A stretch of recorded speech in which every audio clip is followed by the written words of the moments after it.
অনেক অনেক দিন আগের কথা। সুন্দরপুর নামে ছোট্ট এক গ্রামে বাস করত রাজু আর তার মা আমিনা। তাদের অভাবের সংসার, দুমুঠো ভাত জোগাড় করতেই তাদের দিন কেটে যেত। একটি ভাঙা কুঁড়ে ঘর, যার চাল দিয়ে রোদ এসে পড়ে ঘরের মেঝেতে।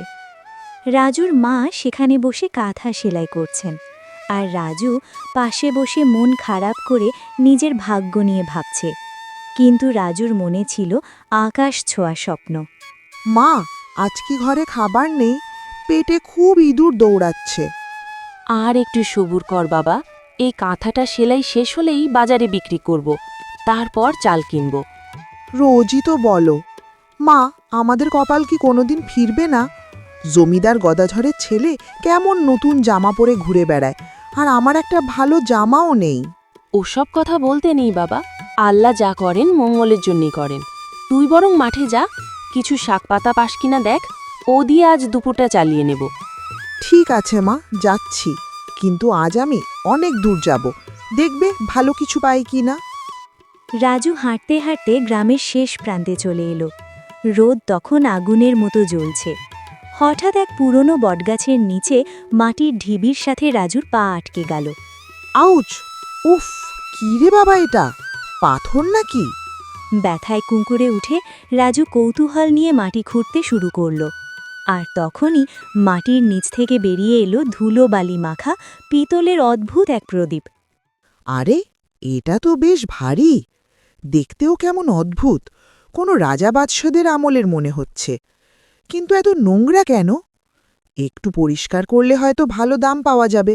মা এটা দেখলে খুশি হবে। রাজু ভাবল এটা পরিষ্কার করলে হয়তো ভালো দাম পাওয়া যাবে। তাই সে তার গায়ের গামছা দিয়ে প্রদীপটা ঘষতে শুরু করল। আর তখনই ঘটল এক অলৌকিক ঘটনা।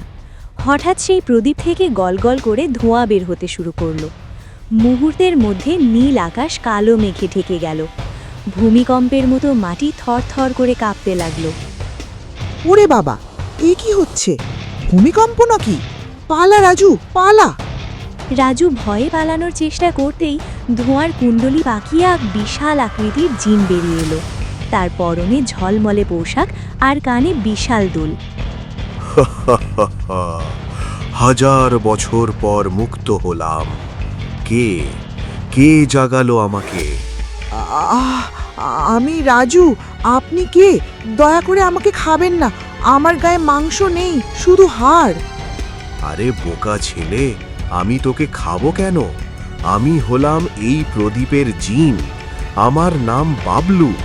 তুই আমাকে স্বাধীন করেছিস, তাই আমি এখন তোর গোলাম। গোলাম? মানে আলাদিনের জিনের মতো? যা চাইব তাই দেবে? আরে একদম। তবে আলাদিনের জিন 3টে ইচ্ছে পূরণ করত। আমি একটু আধুনিক। আমি তোর সব হুকুম মানব, যতক্ষণ এই প্রদীপ তোর কাছে আছে। এখন বল, কি চাস? হুকুম কর মেরে আকা। সত্যি? আচ্ছা, আমার খুব খিদে পেয়েছে। পোলাও, কোরমা আর অনেক মিষ্টি আনতে পারবে? এই তো, চোখের পলকে। হুকুম মালিক, আপনি যা বলবেন। ওরে বাবা, এত খাবার! মা দেখলে তো বিশ্বাসই করবে না। জিন ভাই, মানে বাবলু ভাই, চল আমার বাড়ি। জিনকে সাথে নিয়ে রাজু দৌড়ে বাড়িতে ঢুকল। চলেন, আপনার কুঁড়ে ঘরটাকেও রাজপ্রাসাদ বানিয়ে দিই। না না, এখন না, আগে মাকে সব বলি। মা, মা দেখ কাকে এনেছি, আর আমাদের না খেয়ে থাকতে হবে না। ও আল্লাহ, এই কি? রাজু, তুই কোনো বিপদ ডেকে আনলি নাকি? রাজুর মা তো বিশাল এই অবয়ব দেখে ভয়েই অস্থির। কিন্তু জিন যখন বিনীতভাবে নিজেকে পরিচয় দিল, তখন ভয় কাটল। আসসালামু আলাইকুম খালাম্মা, ভয় পাবেন না। আমি এখন থেকে এই বাড়ির সেবক। রাজু ভাই আমাকে বাঁচিয়েছে।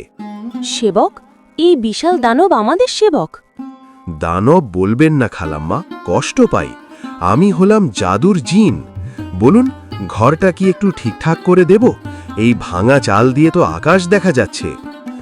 ভয় পেও না মা, এ হলো বাবলু জিন, খুব ভালো, আমার বন্ধু।